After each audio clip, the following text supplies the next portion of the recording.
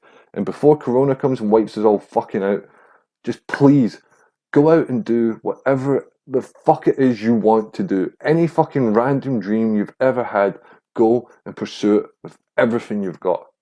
Because guess what? You're gonna fucking die anyway. You might as well die doing what you love, because if you don't, you're probably gonna die doing what you hate. You know what I'm saying?